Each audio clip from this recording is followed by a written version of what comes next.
Et bonjour, bonjour, bonsoir, bienvenue tout le monde sur le live du Webtoon Café.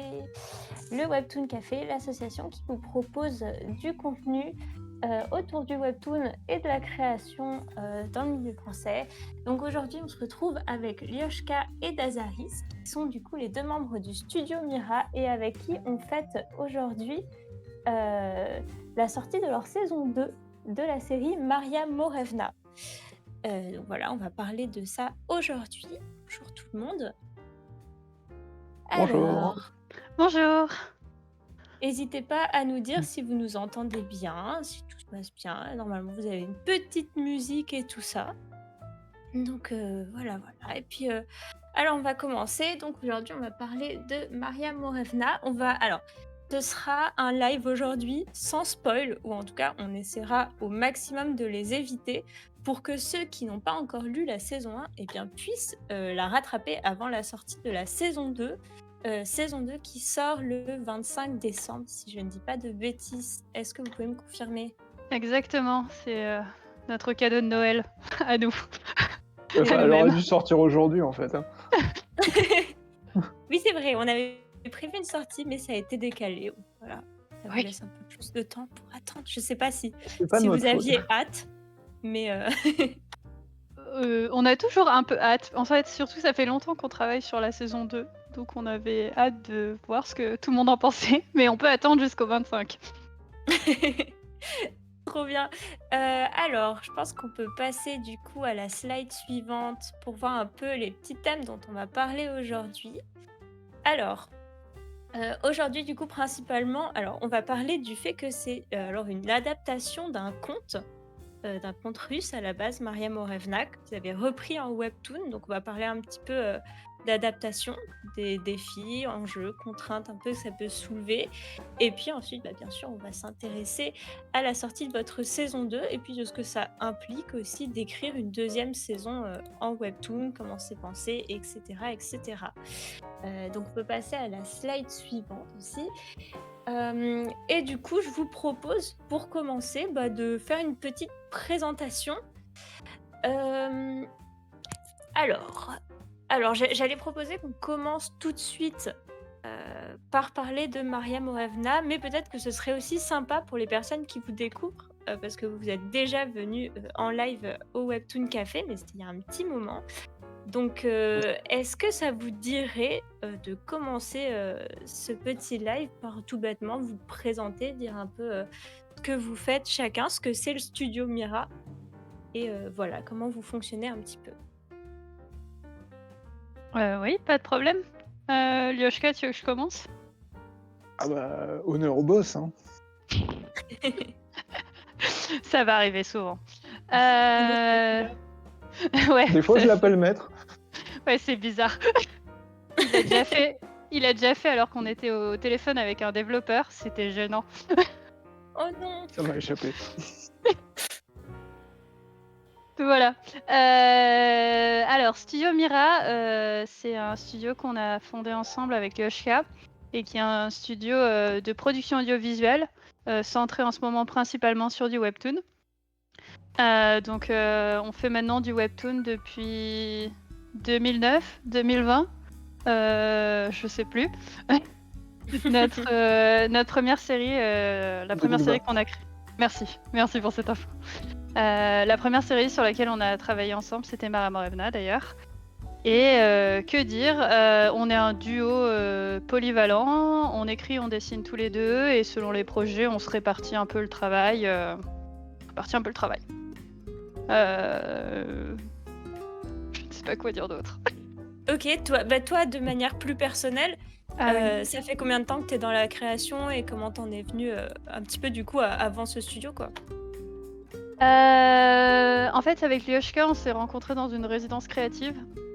Et moi, je sortais de mes études, j'avais fait des études en design graphique. C'était une résidence où ils proposaient à une vingtaine de personnes de la rejoindre, de travailler sur des projets ensemble qui ressemblaient un peu... ça allait du projet start-up à un projet artistique, en passant par des choses qui ressemblaient à du design fiction, ce genre de choses. Et on a commencé à travailler avec Yoshka ensemble et on s'est rendu compte qu'on avait des petits trucs en commun. Qu'on aimait bien raconter des histoires, qu'on aimait bien raconter des histoires en numérique surtout. Ouais, qu'on voulait surtout monter une start-up ensemble en fait. Oui, c'était notre rêve numéro 1, c'était très drôle.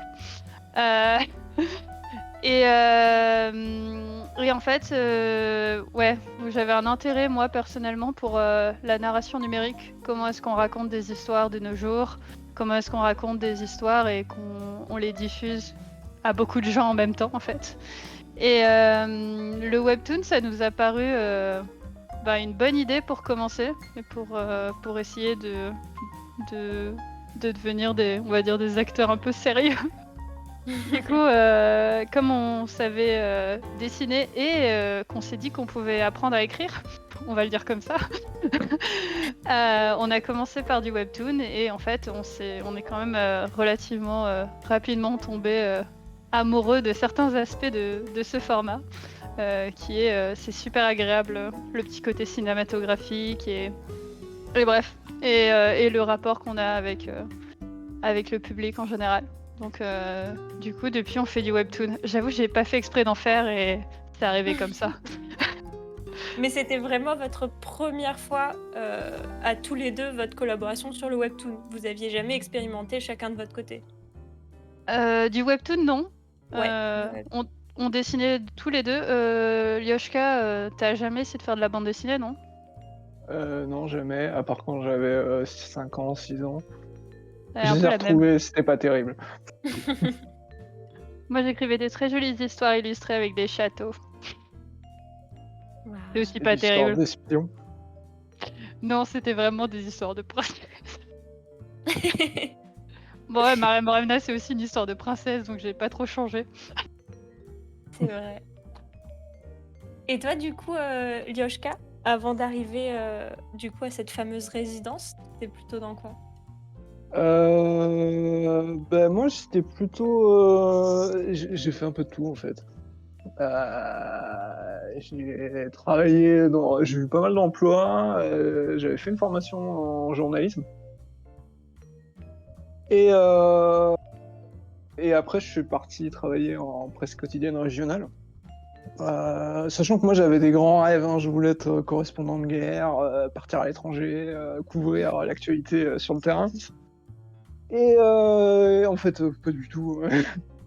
Quand tu arrives dans ces métiers, si tu trouves un journal, tu y restes et puis tu travailles surtout aux faits divers, ce genre de choses.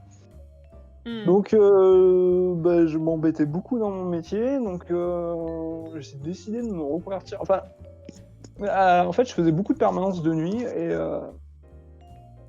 et pour m'occuper, j'ai acheté une tablette graphique. Et j'ai commencé à faire du digital painting et j'ai trouvé ça super. Et là, je découvre le métier concept artiste. Donc je me dis, je vais faire ça, on peut gagner sa vie en dessinant.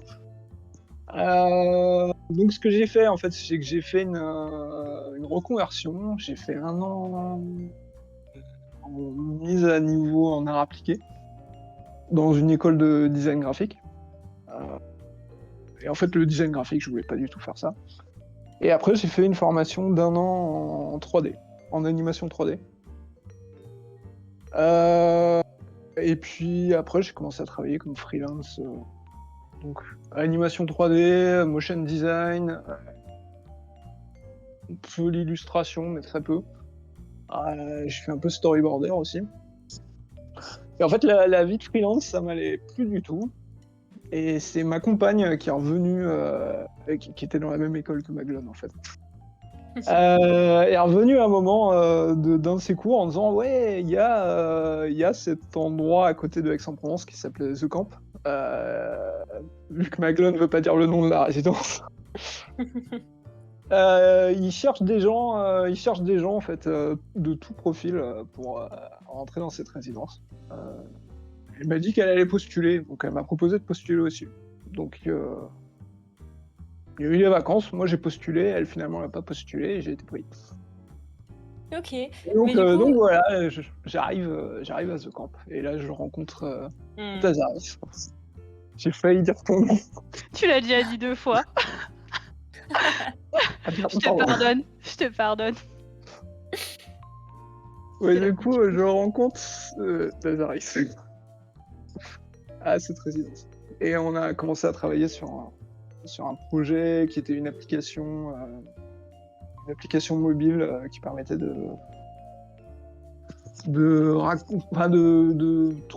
trouver des comptes de faits. Et on avait créé un système en fait d'animation de parallaxe qu'on pouvait scroller sur écran. Tiens donc. Des Ouais, petits, c'était déjà les prémices du webtoon, hein. Il y avait déjà quelque chose du webtoon, sauf que là, on était sur le format horizontal. Donc Ouais. du coup, on a fait les 6 mois de résidence. Et puis, on avait un produit qui intéressait. Dans le secteur de l'édition. mais qui Donc des marchait grands pas. groupes. Mais qui Notons-le. marchait pas, ouais. C'était Notons-le. un MVP qui marchait sur une tablette, mais qui pouvait pas Mm. marcher en ligne.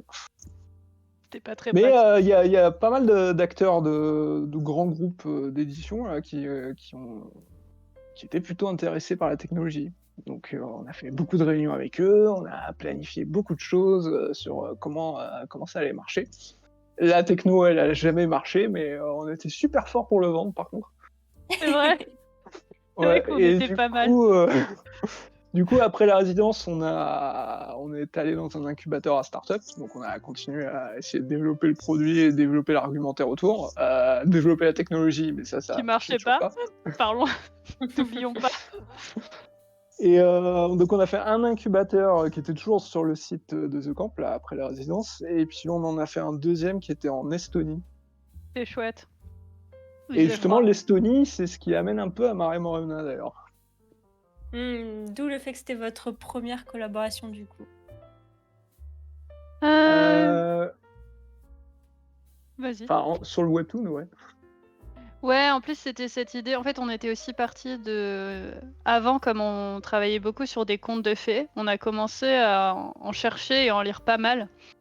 Et c'est vrai que dans les contes de fées russes sont particulièrement sympas. En fait, il y en a plein qui sont. Les aspects fantastiques sont hyper intéressants. Les histoires sont toujours actuelles.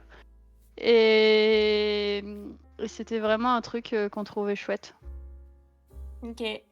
Est-ce que du coup, avant d'aller plus loin et de passer plus dans le détail sur Maria Morevna, est-ce que vous pouvez, pour toutes les personnes qui ne connaissent pas encore, faire un petit pitch, raconter un petit peu l'histoire et les thèmes que vous abordez avec ce webtoon? Désolé, c'est ton moment là. Et il me refila la patate chaude sans aucun problème. Alors, Maria Morevna, du coup, comme tu disais, Image, c'est une adaptation d'un conte traditionnel fantastique russe. Et dans notre version, c'est l'histoire de Ivan et Maria. L'histoire commence à la suite d'un affrontement entre deux armées. Ivan, qui est le prince d'un domaine et d'un royaume lointain, en plein milieu d'une aventure où il sait pas trop où il va et ce qu'il fait, arrive sur le champ de bataille au lendemain de cette attaque et tombe sur un ensorcelé. On va expliquer quelques termes, mais plus ou moins un zombie. Plus ou moins un zombie, vraiment, il n'y a pas une meilleure façon de l'expliquer. Complètement un zombie. Complètement un zombie, qui l'attaque. Et il s'en sort à peine. Et il tombe sur les hommes de Maria Morevna, l'héroïne de l'histoire, qui le ramènent dans son camp à elle. Et Maria Morevna, qui a d'ailleurs donné son nom à cette histoire, est une princesse guerrière locale qui est actuellement en train d'assiéger le domaine d'un de ses ennemis. Et je veux pas tout raconter, mais il décide de faire alliance. Et c'est une alliance, on va dire au départ, politique, qui se transforme en histoire d'amour.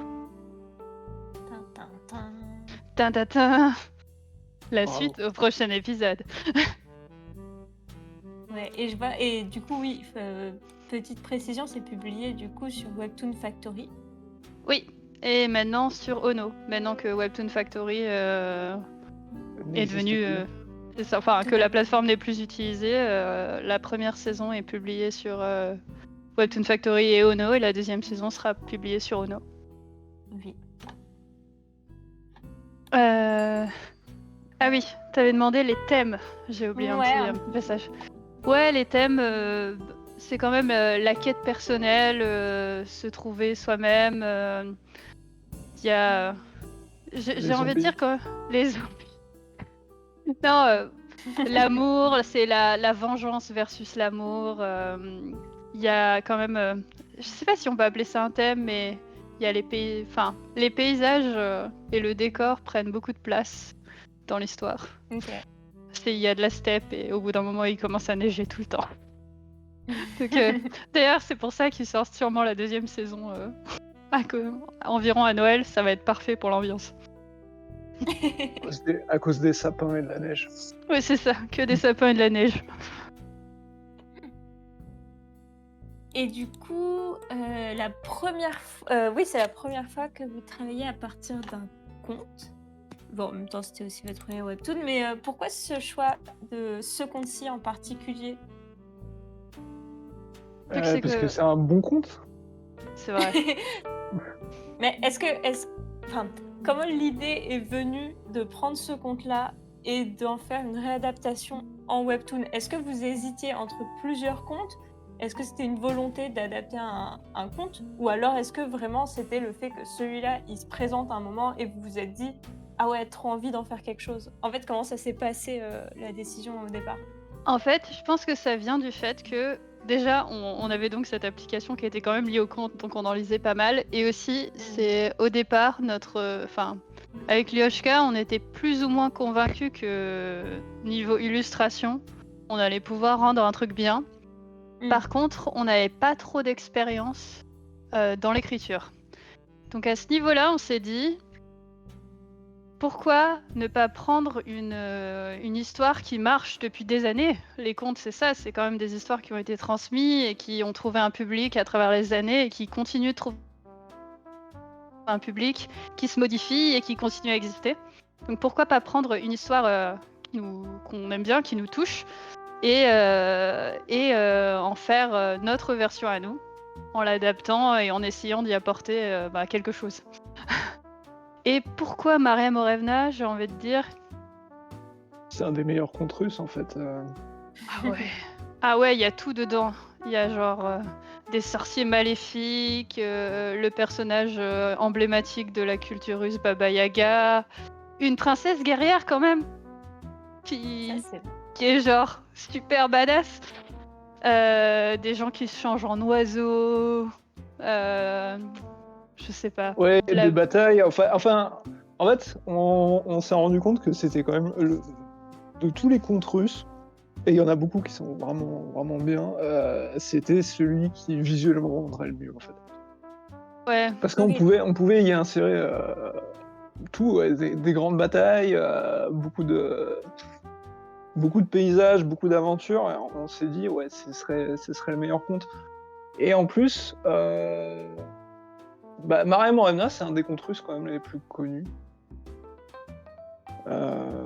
Dans les contes vraiment souvent racontés, Maria Morevna est assez souvent cité. Donc il était déjà connu, et on s'est dit qu'on pouvait essayer de en proposer une adaptation, en fait, la vision qu'on avait du conte. Et puis, bon, on a pas mal dérivé hein, quand même. Ah ouais, j'avoue. En fait, après avoir dit qu'on voulait prendre un truc qui serait facile à écrire, on a fait la première saison, et la première saison, en fait, dans le conte, la première saison, c'est 3 lignes. Oh et là, on s'est un peu emballé. En fait, c'est un truc avec les contes, c'est qu'ils sont intentionnellement faits pour que tu puisses t'identifier aux personnages. Et du coup, généralement, les personnages ne sont pas du tout décrits. Ils ont des caractéristiques, tu vois. Maria Morevna, d'ailleurs, est décrit comme belle et altière. Terrifiant. Mais ils n'ont pas de personnalité. Tu sais pas pourquoi ils font Généralement, tu ne sais pas pourquoi ils font les choses. Et ils ont pas de vie en dehors de l'histoire qui est en train de se passer. Donc en fait, mine de rien, cette histoire de conte, on s'est rendu compte que si on voulait en faire une histoire, une bonne histoire, il fallait que on invente à nos personnages des raisons d'être là au moment où ils sont là et des raisons de faire ce qu'ils étaient en train de faire. Et en fait, ça nous a pris toute une saison. Donc, oupsie oh, Ouais, parce c'était que chouette. en fait, le héros, là, Ivan Zarevitch, c'est un personnage qui est récurrent dans les contes. Mhm. Donc, et il y a. Et en fait, à chaque fois, c'est un personnage différent à chaque conte. Donc, des fois, il a 3 sœurs, des fois, il a 3 frères, des fois, il a ni sœur ni frère. Donc là, il fallait se dire, bon, ok, on part juste de ce conte, on oublie tous les autres contes existants avec Ivan Zarevitch et on prend que celui-ci pour caractériser ce personnage. Ouais, ok. Parce que j'allais demander aussi, du coup, à quel point il y a eu un travail de doc derrière, vu que vous partez de quelque chose de préexistant, vous vous êtes basé. Parce que, du coup, forcément, comme c'est un conte, et comme tu le disais, Dazaris, ça se transmet un petit peu de génération en génération, et puis de médium en médium. À quel point est-ce que vous avez fouillé dans les différentes adaptations qui existaient déjà? Est-ce que vous vous êtes basé sur une en particulier ou est-ce que au contraire vous êtes allé piocher un peu partout? Ça, je me demandais. On a un peu mélangé, je dois dire. En fait, on en a trouvé plusieurs. Il y en a quand même, il y a des grands événements et une grande trame qui revient souvent. Et après, parfois, il y a des détails qui changent. Par exemple, il y a des versions où il y a certaines choses que Yvan fait, et dans d'autres versions, c'est Maria qui les fait. Donc on a un peu, C'est on la version a, soviétique, là. c'est ça. On a un peu fait, on a un peu cherché plusieurs versions. On a un peu pris dans toutes les versions, enfin ce qu'on aimait. Il y avait aussi pas mal de recherches. Justement, il y a des personnages dans Mara Morevna comme le grand méchant Coach K, l'immortel, qui est aussi un personnage récurrent des contes traditionnels russes, qui revient dans Mhm. beaucoup d'histoires où il a plus ou moins, pas exactement toujours le même rôle. Et on a fait pas mal de recherches sur lui aussi pour pouvoir créer l'histoire. Pouvoir créer l'histoire. Et les visuels aussi. Ouais. Oui, ce sont les. Enfin, tu peux en parler mieux que Ouais, moi, mais il y a eu beaucoup de recherches pour les visuels. ouais, pour les visuels. En fait, Maria Morevna, c'est un des 4 contes qui ont été illustrés par un illustrateur au début du XXe siècle, à peu près contemporain de Mucha, qui s'appelait Billy Bean. Et Billy Bean a illustré 4 contes russes. Et ils ont été publiés en France, d'ailleurs, au début du XXe siècle. Et donc, du coup, il y avait des visuels déjà existants pour Maria Morevna. Donc, ils ont beaucoup servi, en fait, pour la colorimétrie du webtoon ou certains styles vestimentaires. Bon, pas partout, mais on s'est beaucoup servi, en fait, des illustrations de Billy Bean. Outre même ce qui est vraiment de l'ordre du conte et de la fiction que vous avez pu réutiliser, j'ai vu dans ce que vous m'avez envoyé, peut-être si on passe 2 slides plus loin, que vous avez aussi apparemment eu pas mal de documentation pour tout ce qui est costume. Mais là, pour le coup, plus des choses existantes, c'est ça? Ouais, sur les. Alors, les costumes, ça a été un peu compliqué parce que on est dans un conte de fées, mais en même temps, dans l'adaptation qu'on a fait, c'est assez réaliste. Donc, il a fallu en fait définir un style vestimentaire au personnage. Et en fait, l'histoire russe, il y a quand même il y a eu beaucoup d'influences, que ce soit venues de l'Est, donc les Turco-Mongols qui ont plusieurs fois colonisé cette partie de la Russie. Il y a une influence scandinave, parce que les Vikings ont aussi longtemps occupé le territoire russe. Et en fait, ça dépend des époques. Et donc, on a décidé sur le compte de prendre toutes les tenues référentes à certaines époques et toutes les mélanger. Donc là, on a certains styles, en fait. Par exemple, dans les robes de Maria Morevna, c'est typiquement russe, le kokochnik, le kaftan et tout. Mais certaines autres tenues, elles pourraient être d'inspiration kazakh, par exemple. Ok. Les tenues, elles sont là, notamment celle qu'on voit à l'écran, elle est, super détaillée, super travaillée et en vrai, j'ai trouvé en lisant le webtoon que la plupart du temps, les tenues étaient enfin, ça sentait que c'était travaillé et pas vraiment le truc que tu mais à quel point vous avez préparé, ces tenues avant le lancement de la série? Ou alors est-ce que, les recherches se continuaient d'épisode en épisode, pour créer à chaque fois, des nouvelles tenues? C'était plutôt d'épisode en épisode.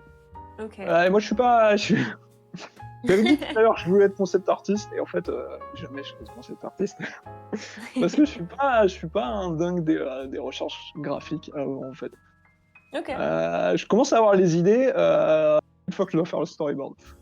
Donc effectivement, il y a eu quand même des recherches avant pour définir, bon, quand même dans les grandes lignes, quel était le style que chaque personnage allait adopter. Mais une fois que j'avais à peu près défini le cadre, je me laissais pas mal de liberté après au sein des épisodes pour changer leur tenue. C'est pour ça Ouais. que Maria arrête pas de changer de fringue. Vraiment, c'est le personnage qui change le plus de vêtements. D'ailleurs, de toutes nos Ouais. séries. Maria Morevna, elle a une grande garde-robe. Après, ça lui va bien. Elle a quand même ce côté, un petit peu voilà, un petit peu grandeur, donc en fait, ça lui va bien de changer souvent de vêtements, surtout que tous ses vêtements sont quand même extrêmement qualitatifs.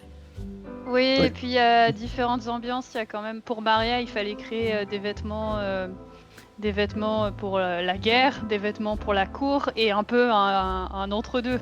Donc il y avait beaucoup de... Elle se retrouve finalement dans beaucoup de situations, bien plus que les autres personnages d'ailleurs. Et elle est souvent aussi dans une position de pouvoir et de prestance que les autres n'ont pas, Ouais. qui méritait de passer plus de temps sur ses tenues. Oui, Ouais. c'est son rôle de représentation en fait. C'est ça. Puisqu'on en est au personnage et qu'on en parle, tout à l'heure, du coup, Dada, tu disais que les personnages de conte n'ont pas forcément de personnalité vraiment très marquée ou de contexte de vie en dehors du conte, etc. Du coup, comment ça s'est passé quand vous avez créé les personnages au niveau des choix que vous avez faits, pourquoi vous les avez faits et ouais, un peu de connaître la petite méthode, quoi. Je pense que sur celui-là, étant donné qu'on avait quand même déjà une base, il fallait que ça colle au conte. C'était un peu comme faire un travail de recherche à l'envers.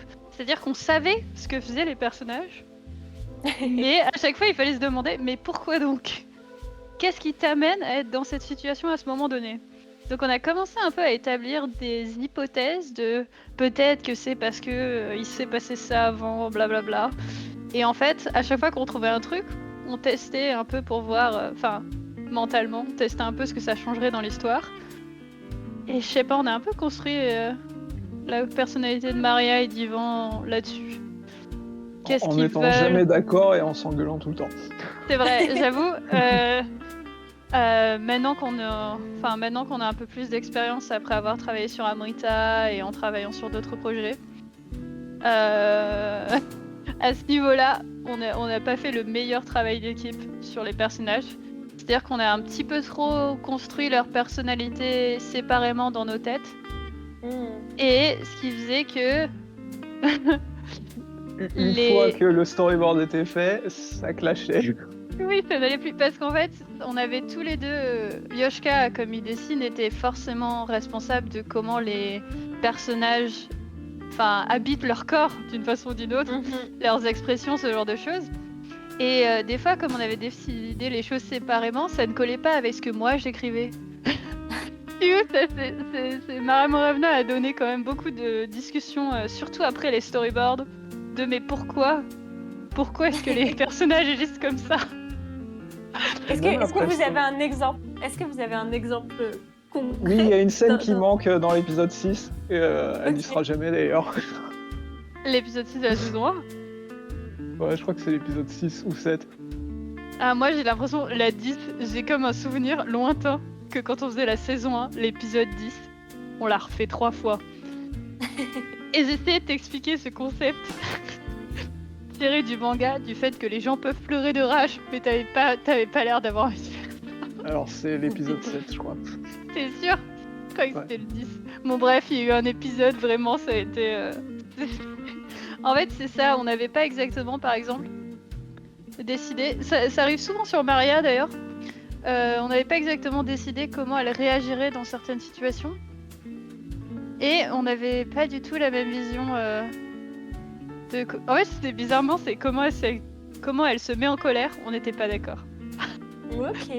Et il nous a vraiment fallu un moment. En fait, au fur et à mesure, il a fallu qu'on continue, même si on n'était pas d'accord sur cette question. Ah, parce que en fait, c'est toujours l'éternel problème entre écrire sur un script. On a l'impression, on imagine dans sa tête, et on a l'impression que c'est parfait. Et en fait, quand on le met en image, on se rend compte que le personnage, il change jamais d'expression. Il a toujours l'air impassible. Et c'est très étrange. Donc, des fois, moi, je prenais la liberté de modifier certaines choses. Genre, Maria, là, elle aurait dû rester calme. Elle s'énervait, en fait, dans ma version. Mais c'est marrant parce qu'il y a des moments où j'ai écrit des moments où elle s'énervait et tu l'as fait être calme. Je te la mets what? Donc bref, Maria Morevna, tout un... Mais je nous trouve meilleurs maintenant. Enfin, on en parlera plus tard, mais on travaille sur un nouveau projet. Et j'ai l'impression qu'on va mieux le gérer celui-là. Est-ce que vous pouvez un peu identifier ce que vous avez pu mettre en place, du coup, pour mieux vous entendre, mieux s'accorder dès le départ et éviter les problèmes que vous avez eus, du coup, sur Maria dans vos séries? Beaucoup de tolérance. Non, c'est pas faux. Du langage non violent. Je pense en fait c'est mieux. C'est pas ce qu'on avait fait avec Maria Morevna. C'est mieux si on construit les personnages ensemble. En fait, sur Maria Morevna, on était parti du principe que comme c'est moi qui les écrivais, comme j'étais la scénariste, je devais écrire les personnages. Et c'était pas totalement faux, mais en fait, ça prenait pas en compte justement la physicalité que Lyoshka allait leur donner. Et comment est-ce que finalement leurs sentiments se transmettaient visuellement. Donc sur les nouveaux projets, on est en train de passer bien plus de temps à définir ça ensemble pour que, en fait, on soit pas mutuellement surpris de comment nos personnages réagissent. C'est hyper. Parce que j'ai le souvenir d'une scène où Yvon prenait le visage de Maria et tu me fais en retour, ouais, c'est pas un chat, il est pas en train de lui gratter la tête. C'est vrai, j'ai peut-être écrit ça. T'as écrit ça. Moi, mon obsession, c'était vraiment que tu la fasses pleurer de rage, mais vraiment, t'avais pas envie. Je l'ai fait pleurer. Oui, mais pas de rage. C'était. Mais bon, après c'est marrant parce que finalement, Maria Morevna, c'est vraiment une collaboration où on aurait, en fait, tout seul, on serait vraiment pas arrivé à ça. Donc c'est chouette ça devient presque une surprise même pour toi-même.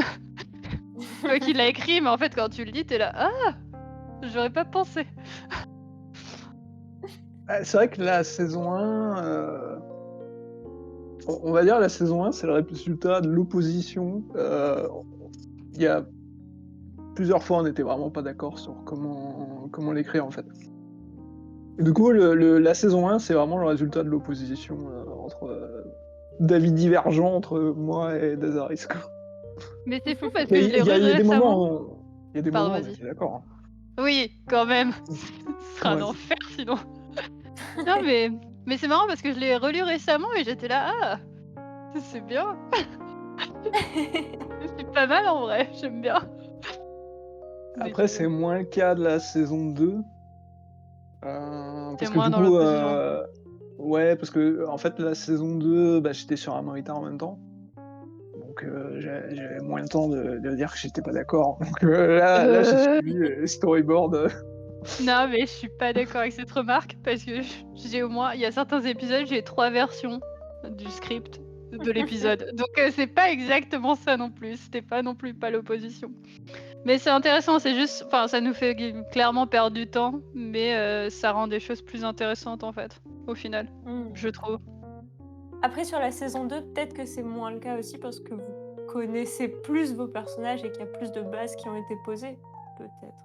Oui, oui, bah on s'est habitué. Oui, finalement, tout ce qu'on a décidé dans la saison 1 aussi devient canonique, donc on peut se reposer dessus. Quand il n'y avait pas de précédent, c'est sûr qu'il fallait qu'on se décide en discutant. Maintenant, s'il y a des choses qui ont été décidées avant, c'est la série a raison et nous on a forcément tort. C'est pratique. Alors, peut-être qu'on peut passer à la slide suivante. Je le dis à voix haute à chaque fois parce qu'on a un petit lutin, Corinne, qui nous fait le changement de slide, hein. C'est pas Merci parce que beaucoup je me d'ailleurs. sens obligée de le dire. Mais du coup, ouais, on a beaucoup parlé Merci. du travail de recherche des personnages. L'histoire, c'est vrai que du coup, forcément, il y avait moins sans doute ce côté opposition dont vous parliez, vu qu'il y avait quand même une belle base, même si vous l'avez reprise ensuite. Mais on était en opposition avec le compte. Hein. Vous étiez en opposition avec le conte, mais en fait, à quel moment, parce que je vais pas partir sur les décors, mais tant que j'y pense, à quel moment, enfin, quand vous vous êtes lancé sur cette adaptation, à quel point vous vous êtes dit dès le départ que c'était OK de prendre des libertés? Parce que vous avez dit que, à la base, vous étiez, comment dire? Vous aviez prévu de suivre un conte pour que justement ça vous facilite le travail scénaristique. Au final, c'est Ah. pas tout à fait ce qui s'est passé, mais à quel moment en fait, vous vous êtes dit que vous alliez un peu insuffler une part de liberté et de réécriture à l'intérieur de votre travail? Alors depuis le début, en fait, OK. parce que c'est lié au conte. Enfin, le conte, c'est quand même une tradition orale à la base qui change à chaque fois que tu la racontes. Enfin, c'est vrai que maintenant on a beaucoup de contes qui ont été écrits en papier, donc en fait il y a une version qui a l'air définitive, mais de par sa nature, le conte, c'est tu changes la version à chaque fois. Et c'était un peu dans l'idée, c'était que le webtoon, c'est du webtoon. Il y a des codes qui vont avec, c'est une narration. Enfin, nous, même, on est habitués à regarder la télé faite d'une certaine façon, ce genre de choses. On a plein de références en commun qu'il faut intégrer dans cette version de Maramoravna. Enfin, il fallait que ça soit une version qui te touche et que tu trouves intéressante sans connaître le conte de base et sans. Enfin, il fallait que ça se tienne de lui-même. Et pour ça, depuis le départ, on était. Enfin, ça fait partie du conte. Enfin, si on l'a raconté à l'oral, on pourrait changer à chaque fois l'histoire. Donc là-dessus, on s'est dit dès le départ qu'on allait changer tout ce qu'on avait envie de changer dedans. Oui, vous vous êtes pas après j'imagine que vous avez quand même fixé quelques bases, mais un peu comme tu disais, les grands événements où c'était un peu, Oui. Ah oui, oui, quand même. Enfin, on a mais fixé tous les éléments. Une fois qu'on avait envoyé le dossier à l'éditeur, par contre, c'est Ah! plus le moment de tout réécrire dedans. Oui, c'est sûr. Ah, on peut réécrire après. Hein. On a réécrit après. C'est vrai. Mais ça finit toujours. Les saisons finissent toujours où elles sont censées se terminer. Ça, par contre, ça ne change pas. Ouais, le début et la fin sont immuables, mais c'est vrai Alors, qu'entre le les milieu, deux, par contre, s'il y a besoin de modifier des choses, on modifie. Hein. D'ailleurs, la saison 1, on dit que le début est immuable, mais c'est pas vrai, hein, parce que la saison 1, on a refait Ah oui, c'est vrai. 4 fois le premier épisode. Ouais, c'était notre premier webtoon aussi. On a refait beaucoup les premiers épisodes. En fait, on s'était rendu compte qu'on n'avait pas mis les bonnes infos dedans. Ouais, mais Oui. il y a tellement d'enjeux sur les premiers épisodes dans le webtoon que ça Oui. m'étonne pas que même après avoir envoyé le dossier, ça bouge encore. Je crois Ah, qu'on en mais c'était était même. On pire en que était ça. au 6e Au épisode. 6e, au 7e, on a envoyé un message à notre éditeur. On va rendre le prochain plus lentement parce qu'on a décidé de refaire les 3 premiers. Il a pas dit non, Ah en oui. vrai. Bah, on se rendait compte qu'on n'avait pas mis en place les bonnes choses au début. Enfin, une fois que l'histoire est lancée, tu peux pas non plus t'étendre sur. Enfin, il faut qu'il y ait des choses qui soient claires dès le début. Mais même sur Amrita, sur notre deuxième série, on a aussi refait les 3 premiers épisodes. Je crois que Ouais, mais c'est. ça, c'était la demande de Oui, Webtoon. mais ils sont mieux maintenant. Donc, Moi, j'aurais laissé les premiers. moi, je préfère la nouvelle version. Ok. Et voilà, une opposition en live. Grave. Ouais, mais ça non, c'est une chamaillerie, là, en fait. Oui, puis après, maintenant c'est fait, quoi. On vous a pas. Oui. Oui. On n'a Oh, pas bah. le petit exemple de co-auteurs qui se battent pour avoir leur version. Oui, non. Bah, on s'est jamais battu pour avoir notre version. Moi, je me suis toujours battu pour ne pas refaire des épisodes.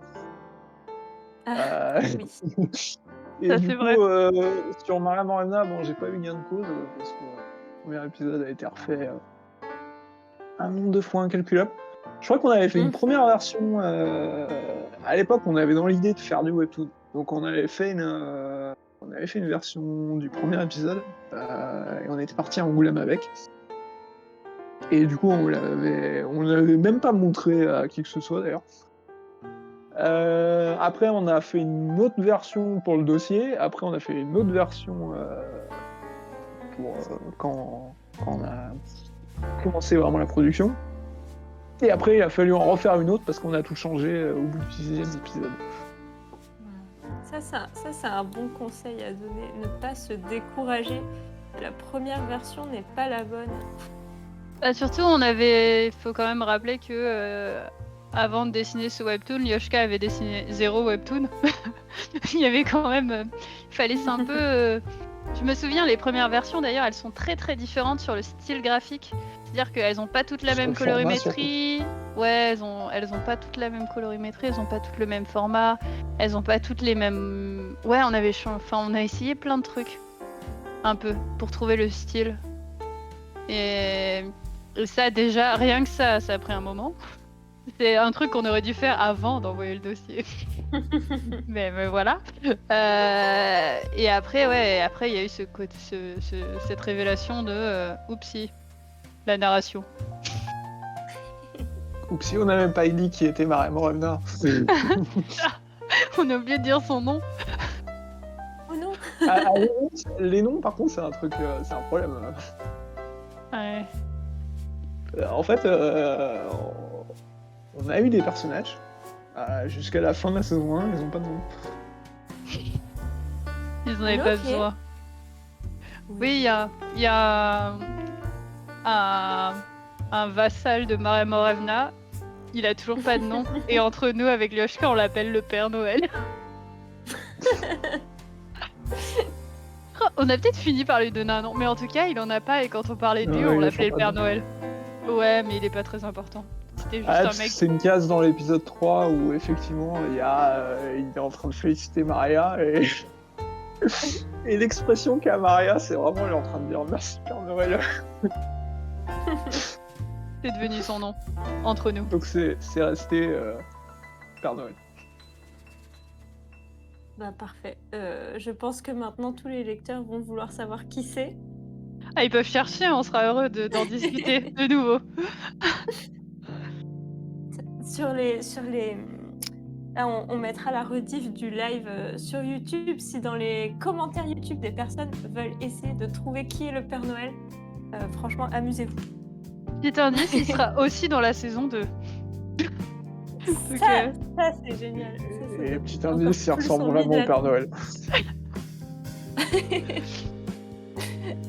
Très bien. Oui, on a un peu divagué, mais on était encore du coup sur la préparation, l'écriture, etc. On parlait des personnages, on a parlé de l'histoire, du moment un petit peu où vous avez dévié du conte et du fait de vouloir faire quelque chose de très fidèle, c'est-à-dire le début. Au niveau de ce qui était décor, est-ce que vous avez fonctionné un peu de la même façon que pour les vêtements ? Oui. Oui, ça a été comme les vêtements, il a fallu trouver... Alors, en fait, la saison 1, elle se passe qu'à un seul endroit. Donc c'est le camp de Mare Morena. C'est Et pas la totalement vrai. ville qui n'a pas de nom d'ailleurs, qui est assiégée. Mais il y a Et quand du même des coup, flashbacks qui se passent ailleurs. Ouais, il y a des flashbacks dans la ville de Mare Morena qui n'a pas de nom. Non plus. On ne met pas les choses à l'époque. Et du coup, ouais, en fait, l'idée, ça a été de donner deux styles visuels très différents à cette ville. Donc, il y en a une qui est vraiment d'inspiration scandinave. Donc, la ville qui est assiégée, elle, je me suis vraiment inspiré plutôt... j'ai fait vraiment l'architecture viking dessus. Et pour la ville de Mare Morena, une inspiration beaucoup plus slave, en fait. Avec les traits autour, le château, qui est une église en fait. Mais en fait, ce château avec tous ces bulbes, visuellement, il rendait assez bien. Et du coup, on pouvait très facilement, rien qu'en le voyant, savoir que ça se passait en Russie. Et Ce qui est... voit... Pardon, vas-y. non, bah, je voulais juste dire ce qu'on voit pas forcément en fait quand on voit les bâtiments du camp, c'est des palissades en bois, une tour et mal identifié dans quel pays ça se passe. Oui, c'est clair. Et non, je voulais juste rebondir sur du coup ce qu'on voit sur le diapo en ce moment. Vous avez fait du coup une petite maquette, une modélisation 3D du village du coup. Ouais. Ok, et du coup, ça, par exemple, qui est-ce qui s'en est chargé? Vous l'avez créé à quel moment? Et ensuite, comment vous l'utilisez concrètement dans vos épisodes? Alors du coup, c'est moi qui l'ai créé. Parce que du coup, je gère tout ce qui est 3D. Parce que Dazaris va bientôt apprendre, mais elle sait pas encore en faire. Ouais, pas trop mon forté, même quand c'est moi qui décide. Ouais, du coup, je l'ai fait très, très rapidement, je crois. Oui, je confirme. Même avant le début. Ok. Avant de se lancer en prod, j'avais déjà cette maquette. Je m'en sers à peu près tout le temps. En fait, déjà, dès qu'il y a un plan de la ville. Ok. Alors, moins maintenant, parce que dans la saison 2, on voit pas tout le temps la ville. Et ensuite, une fois que j'ai dessiné la ville sous tous les angles, je peux récupérer des morceaux en fait, d'images et puis les réincruster dans une autre. Mais c'est vrai que les premiers épisodes, il fallait vraiment tout dessiner. Et la 3D, ça aide quand même. Pour le cadrage, pour la composition. Ouais, il y a des versions intérieures aussi on va l'appeler le domaine Morevna. Ouais, il y a des 3D de l'intérieur aussi. Ouais, il y a certaines pièces, il y a la pièce principale, la salle du trône, mais qui sert aussi de salle à manger, de salle de réception. Donc celle-là, je l'avais modélisée en 3D, et la chambre de Mare Morena et Ivan Tsarevich, aussi qui était modélisée en 3D. C'est intéressant parce que c'était ton premier webtoon, mais ça a quand même été un de tes premiers réflexes de dire « Ok, je vais modéliser tout le village ». T'avais déjà Est-ce que dans ta tête, c'était une façon de toi mieux visualiser les choses, ou t'avais déjà en tête l'optique de devoir gagner du temps et d'être efficace ensuite dans ta production d'épisodes? Alors l'idée, c'était vraiment de gagner du temps. Ouais. C'était m'aider pour tout ce qui était cadrage et composition. Parce que si on le fait sans 3D, on a du coup tendance à prendre une perspective plus simple. Ouais. Et c'est vrai que la 3D, du coup, ça permet de faire des cadrages exotiques, on va dire. Parce qu'en fait, sur Mare Morena, on utilise beaucoup la longueur, la verticalité du webtoon. Ouais. Donc du coup, on peut avoir des plans qui font 30 000 pixels de long.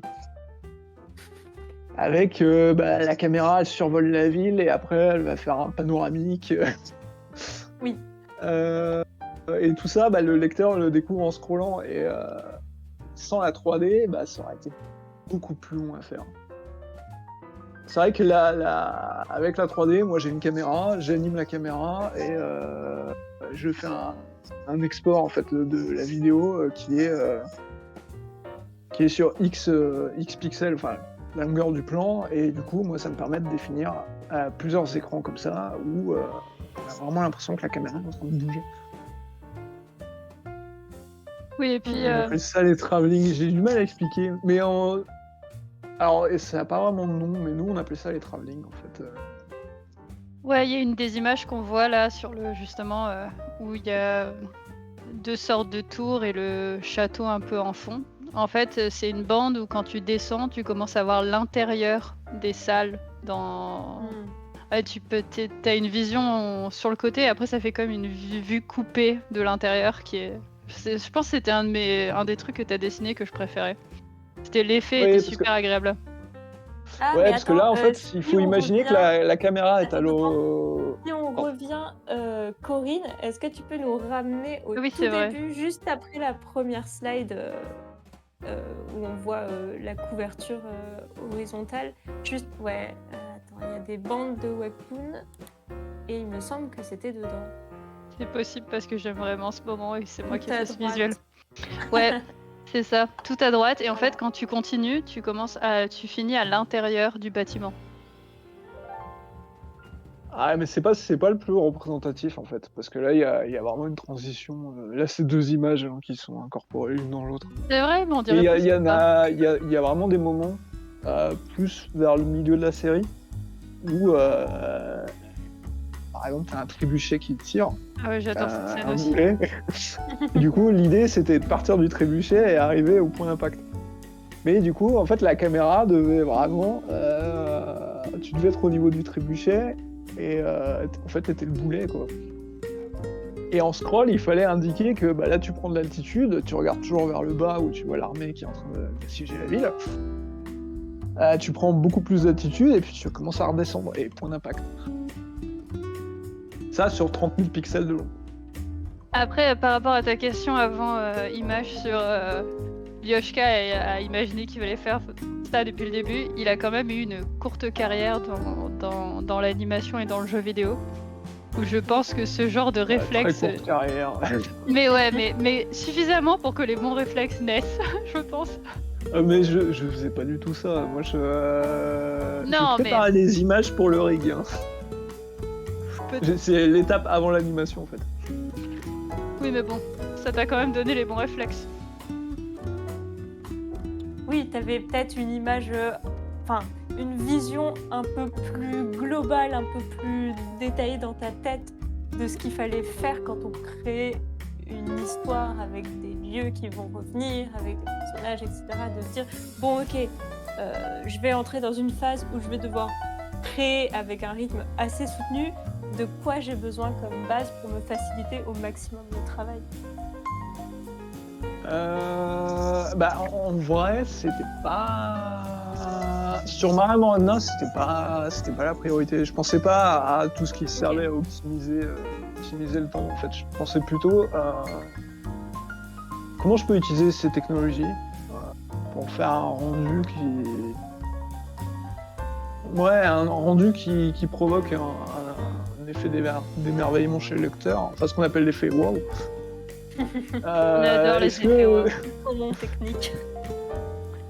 Ouais, bon, ça c'est les souvenirs d'incubateur. Ils étaient tous, l'effet wow.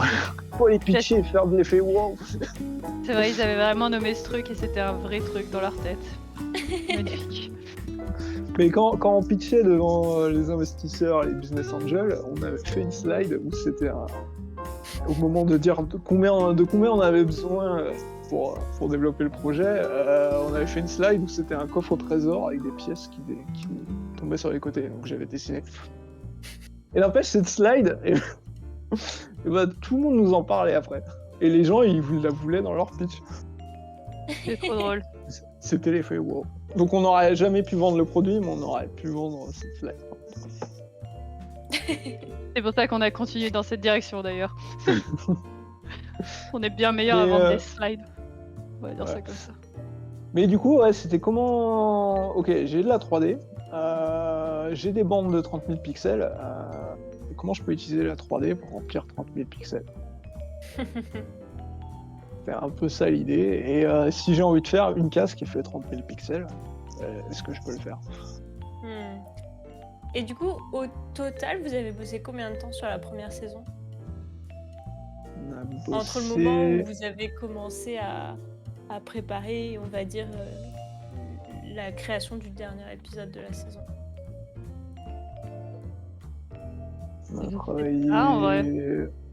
On avait moins je de... crois. Ouais, j'ai travaillé 9 mois, je crois, dessus. Ouais, on était moins rapide à l'époque. Et aussi, on n'avait pas les mêmes deadlines. En fait, on avait, on faisait nos épisodes, enfin, on pouvait rendre nos épisodes toutes les 2 semaines. Donc on faisait ça. Et on faisait d'autres Je trucs à côté. faisais les épisodes en 5 jours à l'époque. Ouais. Et pour que les gens se mettent un peu dans le contexte, la saison 1 fait donc 24 épisodes. Ouais. Ouais. Ouais. Chez, Bah, de chez toute Ono, façon, ça fait toujours 24 épisodes. je sais plus si c'est le cas maintenant. Mais de toute façon, c'est pour ça en fait. Comme on mettait 2 semaines, enfin, on devait rendre un épisode toutes les 2 semaines. Mhm. C'est quasiment 1 an de prod, enfin en tout cas de rendu. Parce que 24 épisodes, 24 plus 24, 48, il y a quoi, 52 semaines dans une année? Avec un mini break. Ça faisait, en fait, je pense que c'est comme ça qu'il l'avait pensé Ono aussi, enfin Webtoon Factory. C'est qu'il fallait... Les gens rendaient des saisons tous les 1 an, quoi. Est-ce que du coup vous aviez le découpage, enfin le découpage qu'on voit là du 1er au 24e épisode, est-ce que c'était celui que vous aviez présenté à la base quand vous aviez monté le dossier et l'avez proposé aux éditeurs, ou est-ce qu'après il y a eu un redécoupage avec les éditeurs, etc. Alors, c'est marrant parce qu'à l'époque, en fait, déjà, Mara Moravna, c'est une série qu'on a prévue depuis le départ sur plusieurs saisons. Et on n'a jamais fait... On leur a pas envoyé à l'époque le découpage de tous les épisodes. Et même, on leur a envoyé, je pense pour le premier dossier, à l'époque, ils demandaient pas encore de découpage. On leur avait amené, on leur avait envoyé le synopsis du premier épisode de la première saison. Et ils nous avaient dit plus tard, ça serait bien d'avoir le découpage. Je leur avais fait. J'avais coupé la série en 2. Je leur avais fait le découpage de l'épisode 1 à 12. Je crois que j'avais même pas fait de... Et j'ai pas fait la suite, je crois. Je leur ai dit, bon, 1 à 12, il se passe ça dans chaque épisode. Et de 12 à 24, il se passe ce pavé de texte. Non, ça c'est peut-être ce que j'ai fait sur la saison 2, je sais plus. Non, c'était sur la saison 1 aussi. Personne m'a rien dit. Mais ouais, de nos jours, ça marche plus comme ça. Là, la série enfin, le nouveau projet sur lequel on est en train de bosser le dossier, on a fait le découpage au dernier épisode. Oui, puis après, même peut-être que pour vous, c'est bien de pouvoir se projeter sur l'ensemble des épisodes. Ah ouais. Après, Après, l'intérêt de Mara Moravna, c'est que l'histoire était déjà... Enfin, comme la fin de l'histoire, c'est la fin du conte, on connaît quand même déjà la fin et on a moins tendance à se perdre que sur une série où tout n'est pas prévu d'avance. Donc c'était peut-être un petit peu moins grave de faire ça, même si je me rends compte que maintenant que c'était pas une si bonne idée. mais après, il faut pas trop se formaliser sur le découpage en fait. Hein. Parce que Maria Morevna, saison 1, on avait changé le découpage. Oui. Il me semble que la fin se passait pas comme ça. Non. Et le milieu non plus.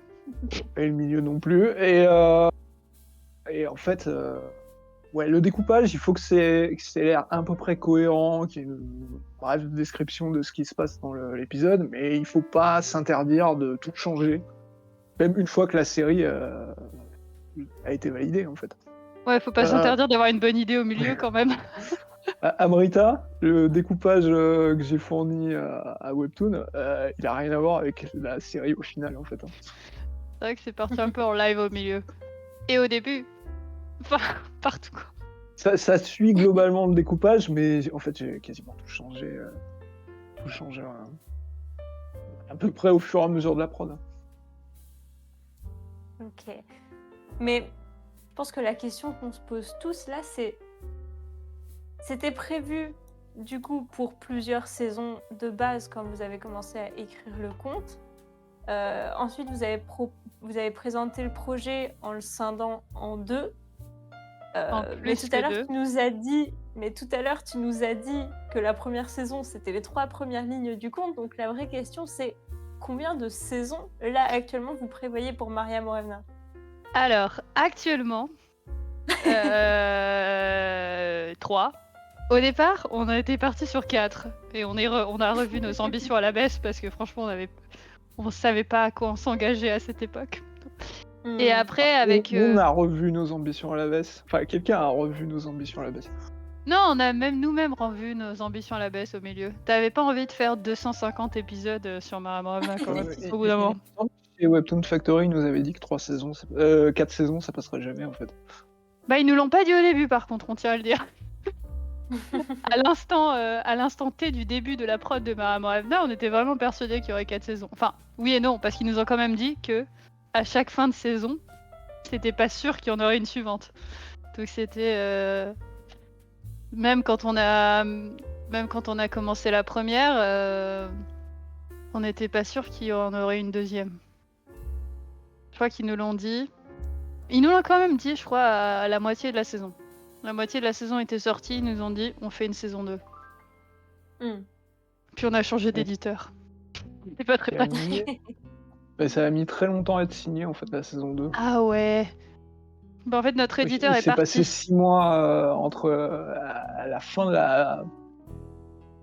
la publication de la saison 1, il s'est passé 6 mois avant qu'on ait un contrat qui du coup permettait de débuter la production de la saison 2.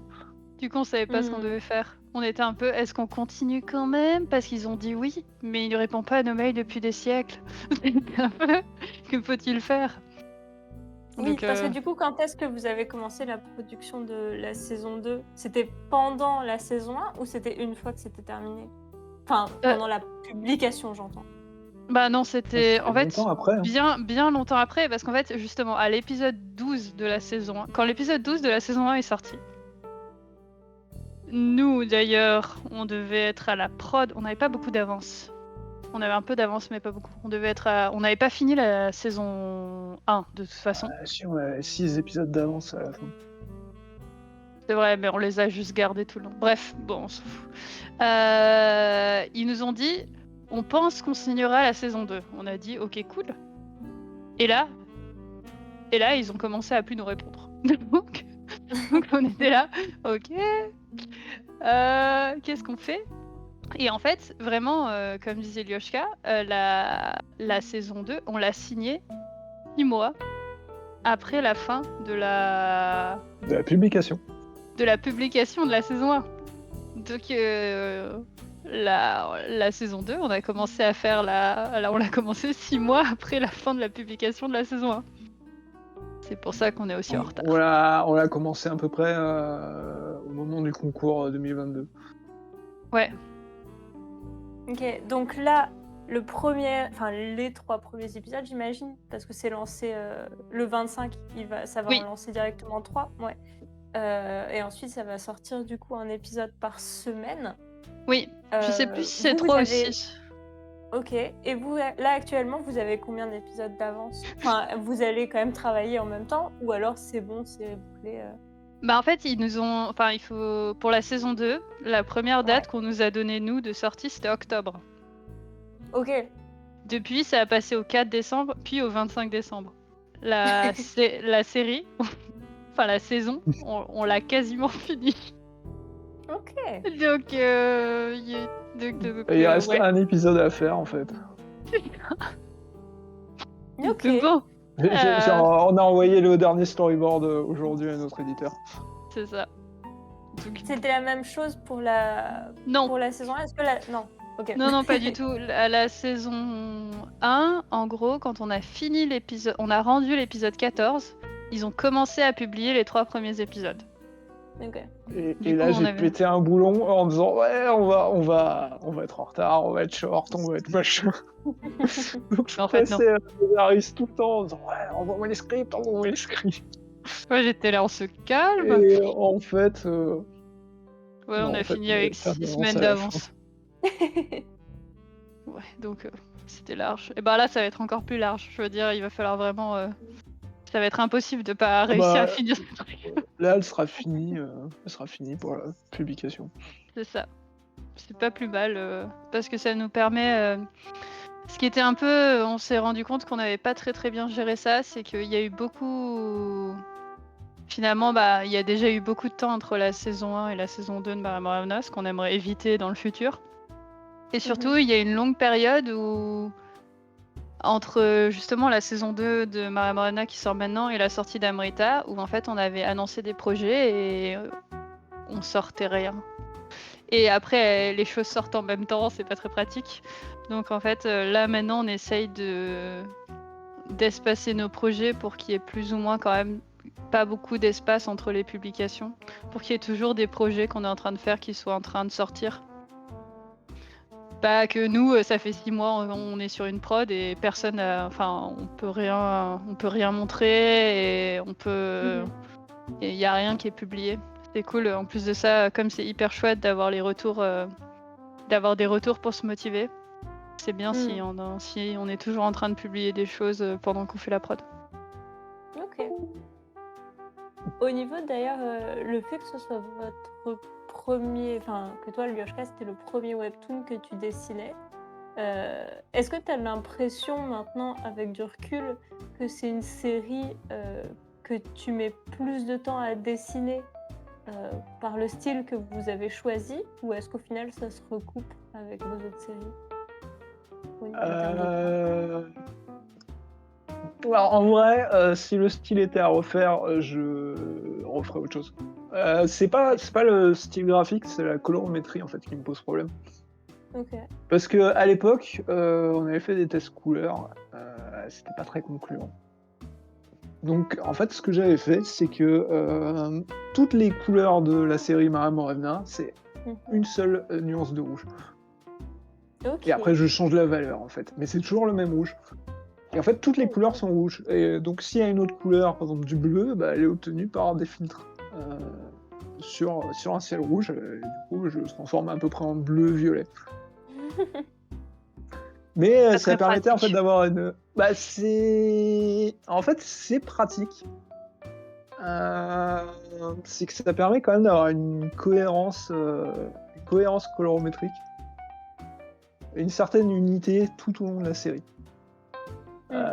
Parce que quand j'avais fait les tests couleurs, au début, Maria Morevna, elle était en bleu, l'herbe était verte, Yvan, je sais plus de quelle couleur c'était ses vêtements, mais tout ça, c'était très criard et ça jurait vraiment beaucoup, quoi. Donc le fait de tout mettre en rouge, enfin sur une seule nuance de rouge, j'ai changé la valeur après de ce rouge, bah ça rendait le dessin plus agréable à l'œil.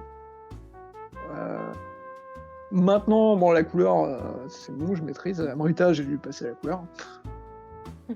Et du coup, bah, je me retrouve un peu coincé par cette gamme colorométrique de Marais Morena. En fait, je me trouve un peu limité OK, que tu as à été certains obligé de moments garder pour. pour la deuxième saison, du coup? Oui, bah du coup, ouais. Ah. Moi, j'aime bien. Au moins, c'est cohérent tout le temps. Bon, c'est Non, pas moi qui les dessine ça par contre. marche bien, mais des fois, c'est un peu prise de tête, quoi. C'est un peu difficile du coup d'assigner une couleur à une faction ou à une autre parce que bah, toutes les couleurs sont rouges.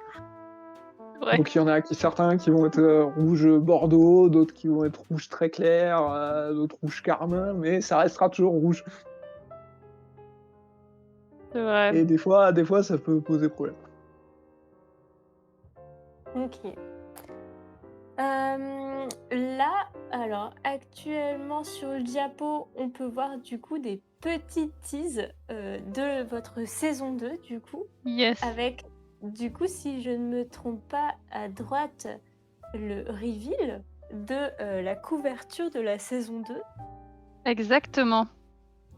Si notre Et, éditeur l'approuve. On l'a pas encore envoyé.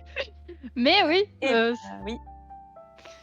Et de l'autre côté, pas mal de nouveaux personnages qui vont apparaître dans la saison 2.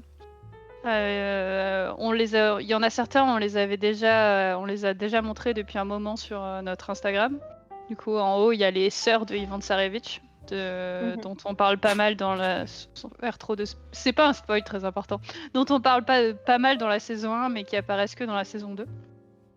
Et en bas, des nouveaux personnages qui vont apparaître dans la saison 2. Et j'en dis pas plus. Trop bien. On en parlait tout à l'heure du coup de l'écriture d'une saison 2. Est-ce que vous avez observé des différences dans votre écriture, dans la construction de la saison, du fait que ce soit une saison 2? Peut-être que vous avez dû vous poser des questions sur, effectivement, par exemple, des nouveaux personnages qui interviennent. Est-ce que, réintroduire, par exemple, de la nouveauté et en même temps garder un rythme, construire. Est-ce que vous avez observé des choses qui étaient différentes à l'écriture d'une saison 2 par rapport à la première saison? Vraiment sur le point de vue écriture, pour le coup. Je pense qu'il y a... J'appellerais tous ces nouveaux personnages, j'appellerais presque ça une erreur de débutant. Mais un mix, c'est-à-dire que oui, en effet, je pense que c'est important d'introduire des nouveaux personnages dans la saison 2. Après, j'ai l'impression qu'en créant Mara Morevna, je me suis un peu emballée sur le nombre de personnages. Il y a beaucoup de gens. C'est un roman russe. Bah oui. C'est du Tolstoï dans le texte. Il y a beaucoup de personnages et on n'a pas trop le temps de tous les explorer comme je voudrais. Et en plus de ça, comme ça, Lyoshka doit faire des concepts toutes les 5 minutes. Quand je dis « Ah, j'ai trouvé des nouveaux personnages, j'en ai besoin pour un truc. » Et on gère un peu mieux ça aussi maintenant, je dirais. Mais pour la deuxième saison, qu'est-ce qui a changé? C'est pas vrai, hein. Les 3 soldats, là, tu m'as dit ouais, j'en ai besoin tout de suite pour Patreon. Oui, bah oui. Donc me voilà créer des personnages pour dans 5 minutes. Ils sont très bien, je les aime beaucoup. Qu'est-ce qui a changé dans l'écriture de la saison 2 par rapport à la saison 1?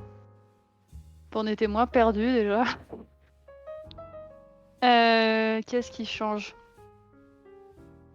Je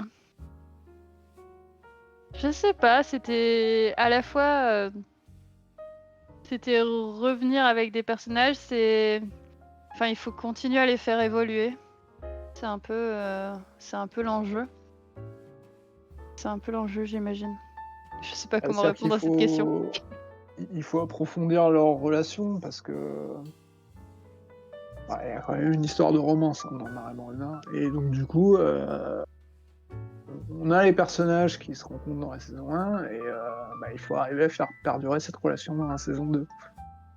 C'est vrai, c'était un peu un enjeu. Enfin, la saison... Ah, mais il faut pas spoiler.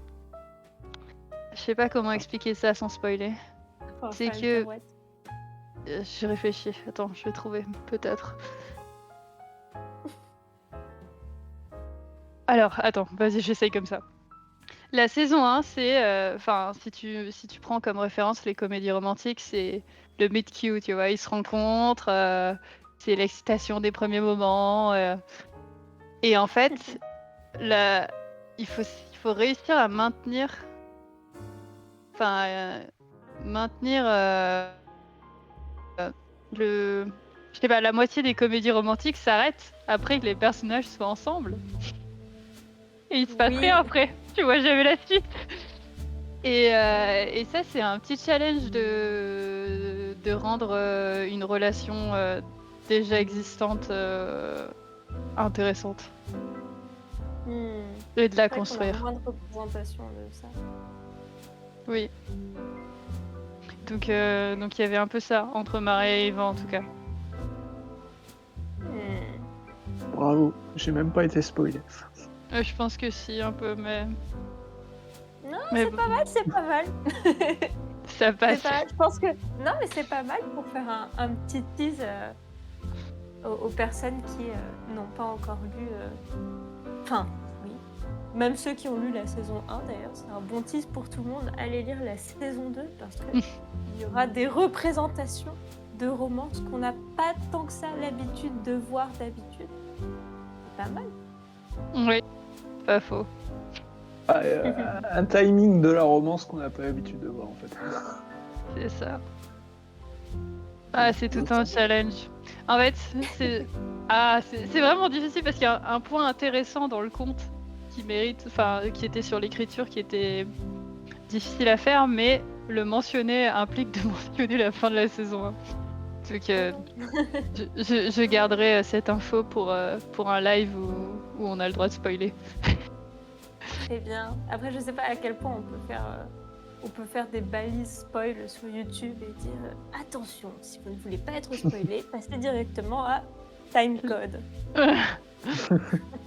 On découvrira ça et on reviendra pour faire un gros spoil. C'est ça. Alors, non, mais voilà, après on arrive doucement quand même à la fin du live, que ça fait un moment.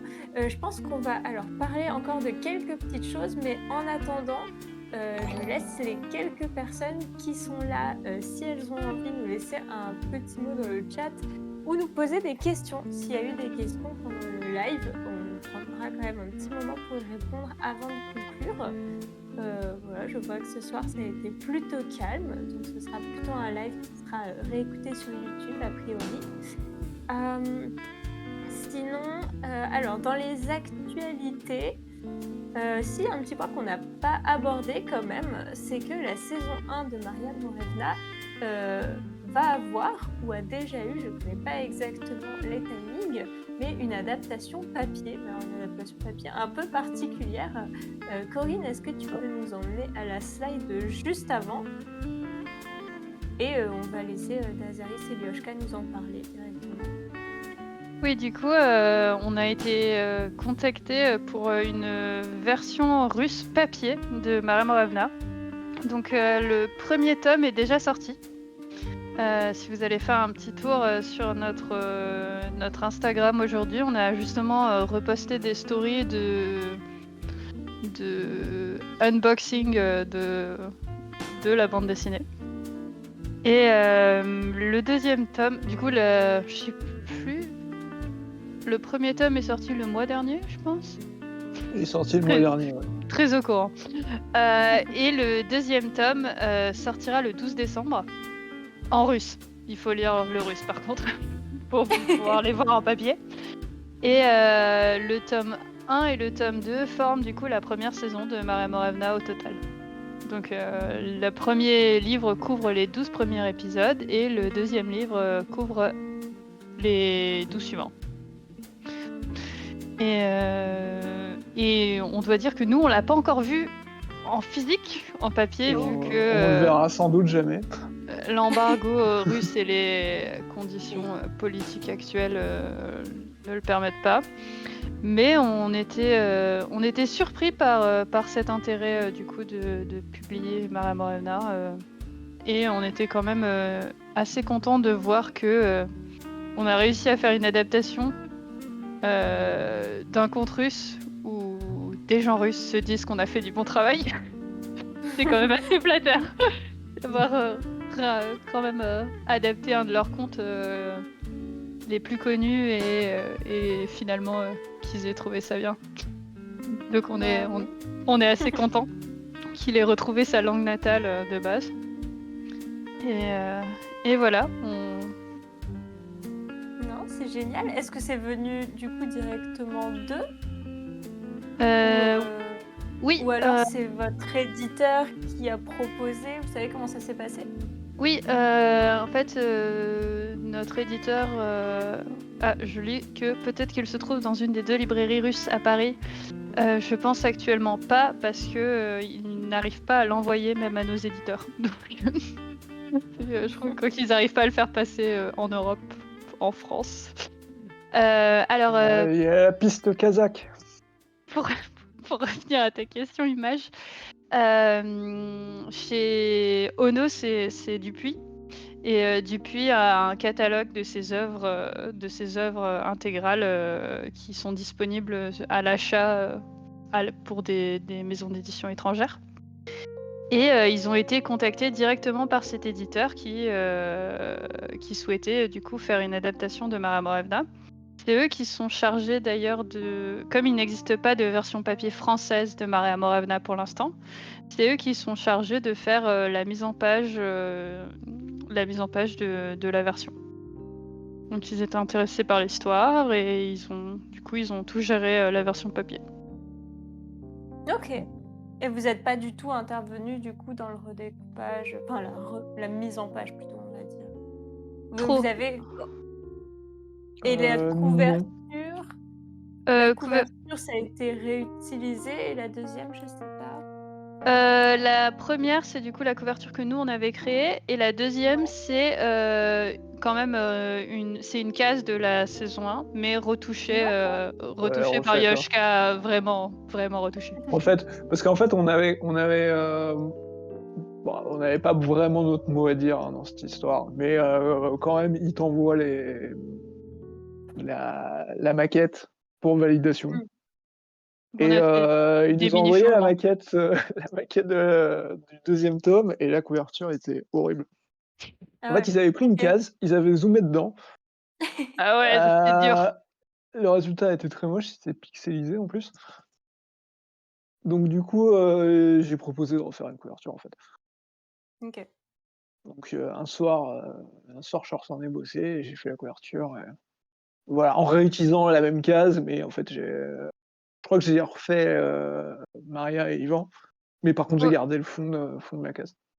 Ouais, ils sont pas pareils, ils étaient un peu moins de face sur la case de base. Mais en fait, c'est un truc, ce qu'ils voulaient, c'est que les deux illustrations se répondent. Enfin, je trouve que même si la case était pas, elle était d'une qualité webtoon, ce qui en fait pas une case que tu peux mettre en énorme sur une couverture. Le choix de l'image a un certain sens dans l'histoire, je trouve. Genre Maria, Yvan de dos, et puis Maria, Yvan de face, dans une pose parfaitement de profil à chaque fois. Et tout ce rouge. Et tout se rejoint. C'est cool. Ok, bah trop bien. Bah du coup, désolée pour les lecteurs et lectrices qui voudraient le lire, ça va être un peu compliqué sur le format papier pour l'instant, mais Oui, la saison 1 est toujours disponible sur Webtoon Factory et Ono.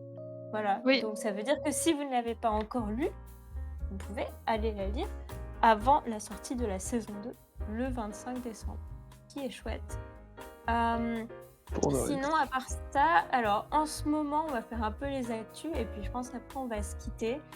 Vous nous avez mis un Drowsy Senior Style. Oui. Oui. Ce Drowsy Senior Style est-il toujours en cours? Oui, il est en cours jusqu'à ce que... au départ, jusqu'au 4 décembre, mais on a rallongé.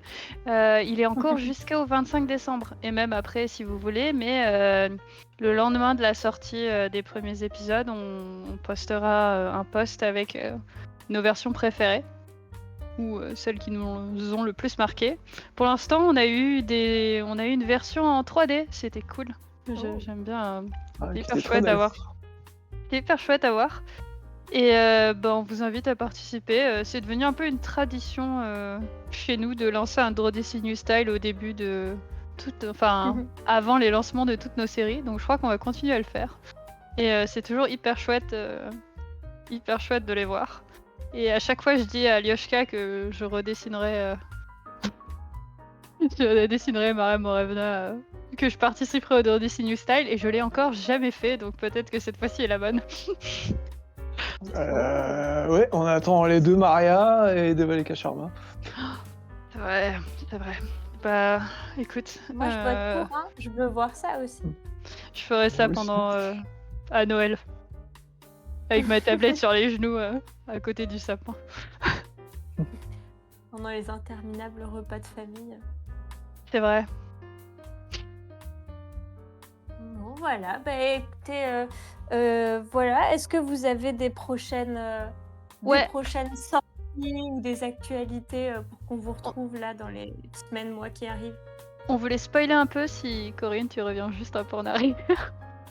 Bon, Euh, vas-y. je, je- on est en train de travailler sur un nouveau projet qu'on compte proposer du coup aux plateformes qui le voudront bien.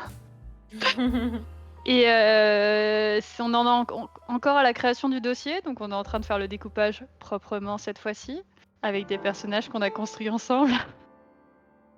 C'est encore un Et on projet. les a bien construits cette fois. Oui, ils sont bien construits cette fois-ci. C'est un projet que j'écrirai et que Lyoshka dessinera. Voilà, donc on voulait vous présenter, au moins vous montrer visuellement les personnages principaux de cette série. Comme vous pouvez voir, c'est un contexte moderne pour changer. Parce que Lyoshka n'en peut plus de faire des armures médiévales et des chevaux. Je Les chevaux surtout. pense qu'il a dit plus d'armure, plus de chevaux et plus d'hélicoptères. Donc ça va peut-être revenir un jour, mais pour l'instant c'est pas prévu. Surtout, Et ça va être une romance. oui, alors oui, Faut dire. de Parce ce qu'on qu'on n'avait peut. jamais tenté la romance. Techniquement, Moavna est une romance, mais un peu moins axée romance. Là, c'est de la pure romance. C'est une comédie romantique.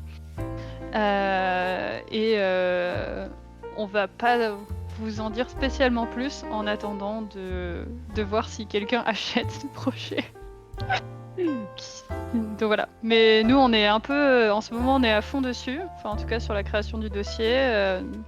On est en train de finir le premier épisode est déjà dessiné. Là, le storyboard du deuxième épisode est en train de dessiner. On finit le découpage. Et on espère que quelqu'un choisira ce projet et que on pourra, qui finalement, d'une façon ou d'une autre, qui sortira pas longtemps après la fin de Amrita, histoire d'avoir zéro break. on va conquérir le monde avec des créations Studio Mira jusqu'à ce que vous en pouvez plus de nous voir.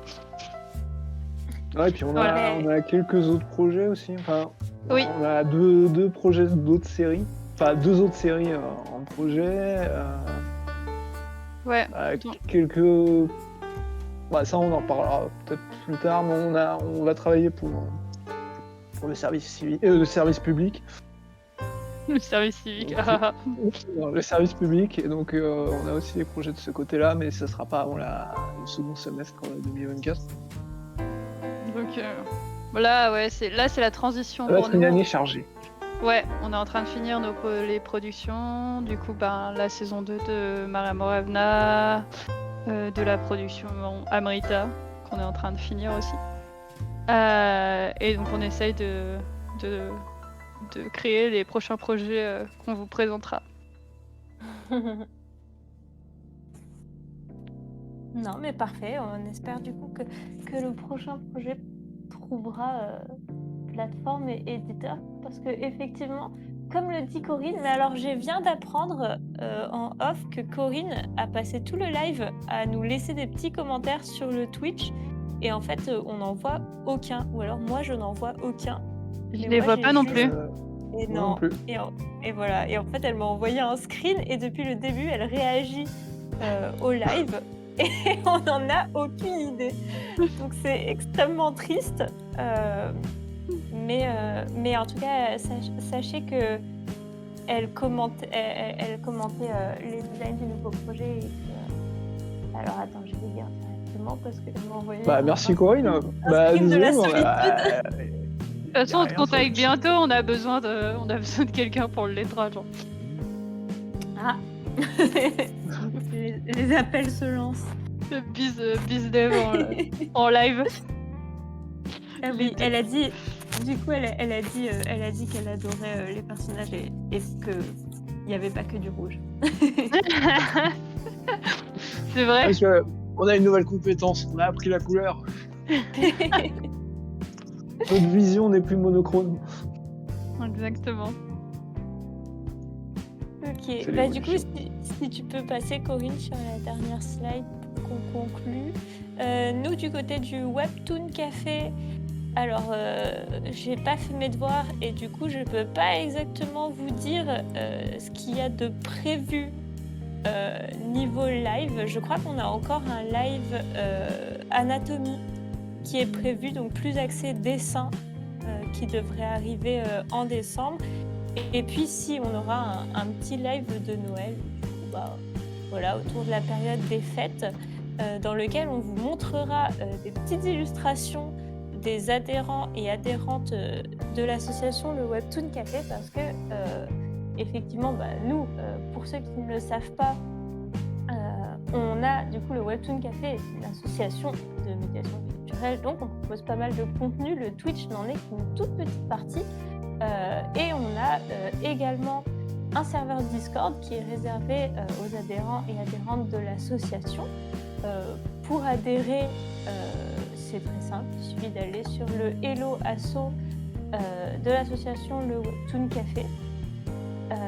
Et voilà, il y a à adhérer et nous rejoindre. Et en fait, sur ce serveur Discord, on organise chaque semaine, tous les 2 semaines, des petits ateliers.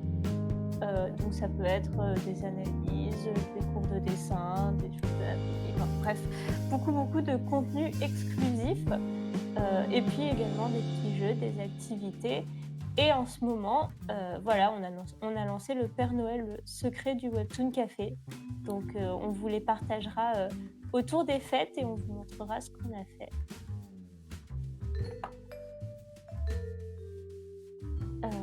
Voilà, sur ce, si personne n'a rien à ajouter, bout griffe, effectivement. Et aussi, j'avais pas pu réagir sur le moment, mais merci Loxacha de nous avoir rejoints avec ton raid. C'est très cool. Merci à toutes les personnes qui sont restées, qui ont écouté le live. C'est très agréable. Moi, j'ai passé un bon moment en tout cas. Et puis, oh non, t'arrives à la fin. Bah, c'est pas grave, il sera dispo en rediff sur YouTube. Et puis voilà, maintenant, on attend le 25 décembre. Alors, on l'attendait déjà, mais maintenant, on a une autre raison de l'attendre. C'est la sortie de la saison 2. C'est Noël. Hein. On vous pardonnera si vous ne le lisez pas tout de suite parce que vous êtes occupés à faire Noël, nous aussi. Vous allez checker vos commentaires sous le sapin.